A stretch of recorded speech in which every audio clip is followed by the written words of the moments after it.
paid attention to, what no one wanted, and made it special. Like he did at Brown's with all the clothes he washed, folded, and hung out on the racks for sale. Like all the old stoves and fridges he scrubbed and cleaned so Brown could sell them in Vancouver. Like the furniture he repaired, what he could, and polished and set out on display.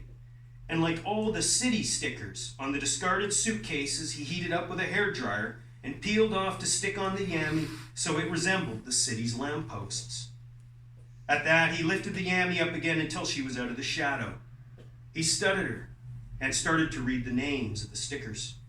Cologne, Montreal, Barbados, Paris, Shanghai, Toronto, New York, Rome, and Parry Sound, Ontario, home of Bobby Orr. There were other buskers around, Chris, who played country on a 12-string, and the violinist who wore a Darth Vader costume. But he was the only one whose instrument had been decorated with city stickers. It made him feel different to have them on there. Not the kind of different he had been told he was, but some other kind he could not quite explain. Still a few hours or so before the big rush, after the bars and clubs shut down for the night, when people headed home or stumbled to parties or strolled to their boats or wherever else they went. Some would stop, others just keep walking by as if they did not care for live music. That was all right with Benny. Benny lifted the Yami and clamped a cord and strummed all 6 strings, getting an electric feeling up his arm. He smiled for as long as the cord reverberated in the night. Across the road, a few people on the sidewalk stopped, turned their heads in search of the cause of the music. Benny took a deep breath and let it out.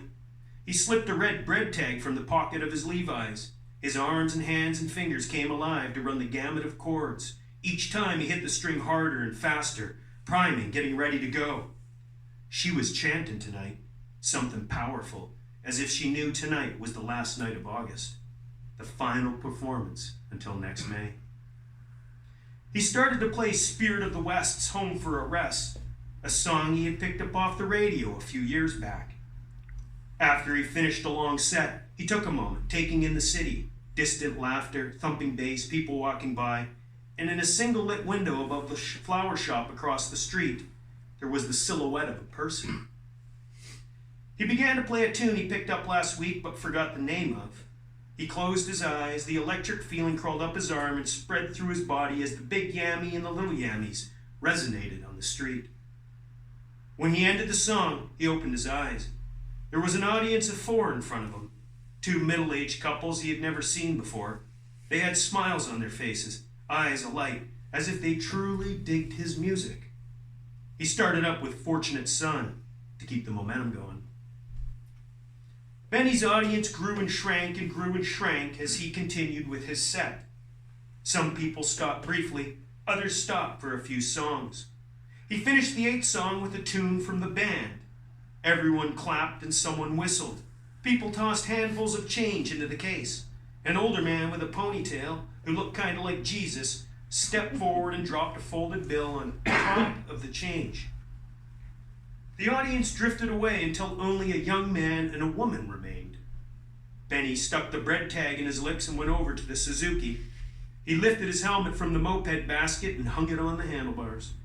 Then unzipped the bike bag inside the basket where he kept 3 Red Bull. He could squeeze in 3, and 3 served him well for a night of busking.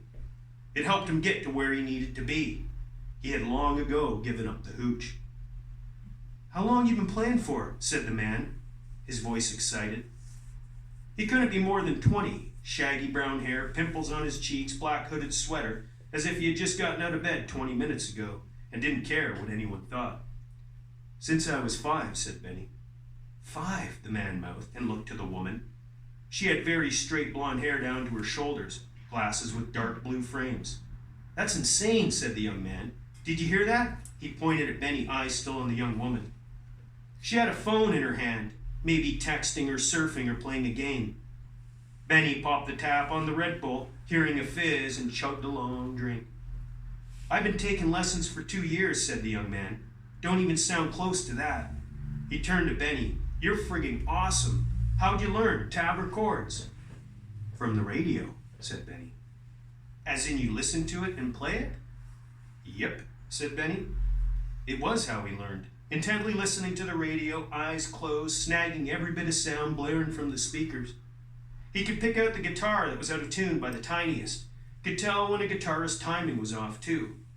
From those Kenwood speakers and Brown's used goods, the radio played all day in the back room.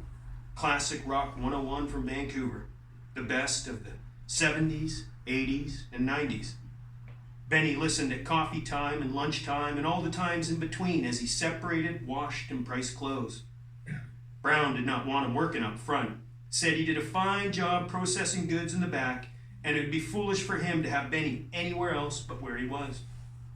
So at work he learned song after song for his stock for the 4 big months of the year when he opened up and shared them with the city. The young man was shaking his head, staring at the Yammy. He started whispering cities: New York, Halifax, Paris, or maybe Perry Sound. Probably a musical genius like Mozart or Lady Gaga, said the young woman, still fixed on her phone. We stopped, Matt. Now let's go. They're waiting for us. We already missed dinner, and now we're hours late. Dad's gonna be pissed. Sherry already thinks we hate her guts for being a homewrecker. Older sisters are nags. Matt gave Benny a thumb up. Keep on rocking, man. Benny flashed the peace symbol and chugged the rest of the Red Bull. Matt and his sister walked toward Douglas Street, but then Matt turned and jogged back to Benny, pulling out a chain wallet from his back pocket. He slipped out a $5 and dropped it in the case and said, Amazing, man, thank you. His sister was standing a ways up the street, still doing whatever on her phone. Benny tossed the empty can into the garbage and whirled around in a circle, strumming a few chords, keeping his fingers loose. There was no one left. The breeze coming up from the harbor carried voices and laughter. His music no longer kept the audience glued to the venue, usually how it went without it, or so it seemed. He stepped to the edge of the curb and looked toward Douglas Street. Matt and his sister were now out of sight. A crosswalk was flashing and beeping. Taxis sped through the intersection. People were crossing and scattered groups were coming toward him. He zipped up the bag as a police car pulled up to the curb directly in front of the bench. The window was down. Officer Holden, who Benny had known for years, sat in the driver's seat. Holden and his wife would stop and listen to Benny play once in a while. The passenger seat was empty. Holden's salt and pepper hair was shorter than Benny remembered, and he now had a mustache. Hey, Benny, nice night to be outside, said Officer Holden, hanging his arm out the window. Hey, did you pick up your busker license yet? It's my last night tonight, said Benny. He gave his head a quick tilt to the brick wall. Won't play out on the street again until next spring. Benny, if you busk in the city of Victoria, you need a license, or you can be fined. You know this, and I write enough tickets, Benny, for all sorts of foolish things. I don't run to write you one again, but if I don't, another officer will. Holden shook his head and craned his neck to look in the rearview mirror, then turned to scan the other side of the street. Benny went up closer to the window. On the dash was a lit-up computer screen, a radio beeped and squawked, and a black shotgun was secured to the console. A plexiglass barrier separated the front seats from the back, and Benny could smell industrial cleaner, like the kind he used at Brown's Used Goods to clean the door handles and counters and bathroom after the store closed up for the day. How's your wife? Benny asked. She's fine, he said, turning down the radio. He let out a long sigh. We're expecting a baby girl this month. Next summer you can bring the family for a performance, said Benny. Should be at the same venue here. You never know. Look, Benny, I'm not going to write you a ticket tonight, but please get a busker license next spring, or you'll end up paying more in fines than you make. And that's not using your noodle, he said, tapping a finger against his temple. Besides, you don't want to get so many fines you end up in the Huskow. Not the place you want to land again, right, Benny? Try putting a note on the fridge. That's what I do. He thrummed his fingers on the car door and said, Have a good night, and then drove away in the direction of the harbor. Benny watched him leave, thinking there was no need for a note. He already had 4 tickets in his bike bag, and he did not like to waste paper. Hey, how's my man doing tonight? Before Benny turned around, he knew from the voice it was his friend Nigel. He was strolling toward Benny, Axel leading the way, straining on a shiny chain leash, paws scrambling on the sidewalk as if it was a sheet of ice. He was a little brown critter with a flat face and short hair, always huffing away, sort of like Nigel.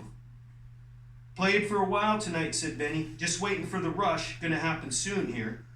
He slid the guitar to his back, knelt down to pet Axel, who jumped up and pawed his arm, slobbering on his sleeve. Nigel bent over and scratched Axel's head. Get your mug off Benny, he said, lifting him up. Axel's legs scurried in the air. The yammy fits you nice, man, like an Italian tailored suit.